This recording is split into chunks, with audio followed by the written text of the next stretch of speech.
गला दे वो ताकतवर और जो गल जाए वो कमजोर है।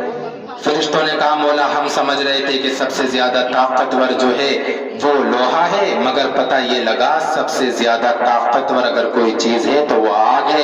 फखलकल मा, अल्लाह पाक ने पानी को पैदा फरमा दिया। अब चूंकि पानी जो होता है अगर खोलता हुआ क्यों नहीं हो हजरत, खोलता हुआ क्यों नहीं हो, लेकिन अल्लाह ताला ने उसमें वो तासुरात रखे हैं कि आप पानी के ऊपर डाल दो उसको, आप आग के ऊपर डाल दो उसको बुझा ही देता है।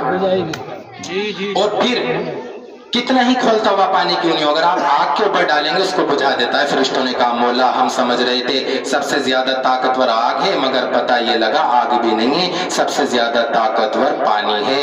फखलक़स सबा, अल्लाह पाक ने हवा को पैदा फरमा दिया। अब चूंकि हवा जो होती है भाई वो अपने दोष पे पानी को उड़ा करके ले जाती है। फरिश्तों ने कहा मौला तेरे भेद तो तू ही जाने, हम समझ रहे थे कि भाई सबसे ज्यादा ताकतवर पानी है, मगर पता ये लगा सबसे ज्यादा ताकतवर पानी भी नहीं है, सबसे ज्यादा ताकतवर अगर कोई चीज है तो वो हवा है।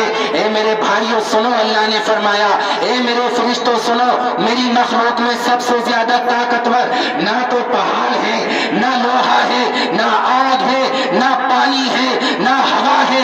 अगर मेरी मखलूक में सबसे ज्यादा ताकतवर कोई चीज है तो वो आदम के बेटे की वो मदद है, जिसे वो सीधे हाथ से कर दे बाएं हाथ को पता भी ना चले।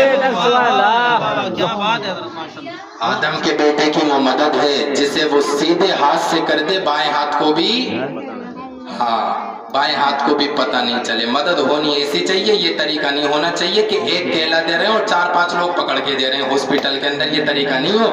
हाँ इसी तरीके से भाई आपको कोई गरीब, आपको लग रहा है मोहल्ले में कोई गरीब है, एक तरीका ये भी होता है हजरत बड़ा प्यारा, ये भी हमें बुजुर्गों ने बताया, हमारे असातिज़ा ने बताया कि बड़ा प्यारा तरीका वो बताया करते थे कि अगर आपको ऐसा लग रहा है कि कोई महल्ले में गरीब है, सबसे पहले तो पड़ोसियों का हक है कि पड़ोसियों को देखो, रिश्तेदार में कोई है उससे देखो। अगर लग रहा है तो फरमाया करते थे रात की तारीखियों में चुपचाप पैसे किसी कपड़े में बांध के उसके घर में को फेंक दो, तुम्हारे नाम का भी उसको नहीं पता चलेगा। इस तरीके से भी मदद करो, समझ रहे हैं आप।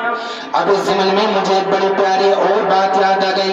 अल्लामा कमालुद्दीन दमीरी रहमहुल्लाह ने अपनी किताब अजाइबुल हैवान के अंदर एक बड़ा प्यारा वाक़या नकल किया।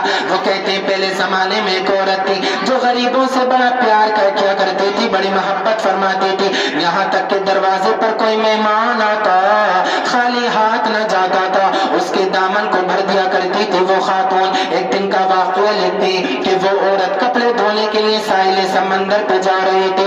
आए लोगों, पहले जमाने में टुबेल या टंकियां नहीं हुआ करती थी, लोग साहिल समंदर पे जाते थे कपड़े धोने के लिए। उसके पास छोटा सा उसका एक बच्चा था, उसने उसको गोद में ले लिया, कपड़ों का गट्ठर सर पे रखा और पहुंच गई साहिल समंदर पे। साथ में खाना भी ले लिया था ताकि देर हो जाए तो खाना वहीं पर खा लूं।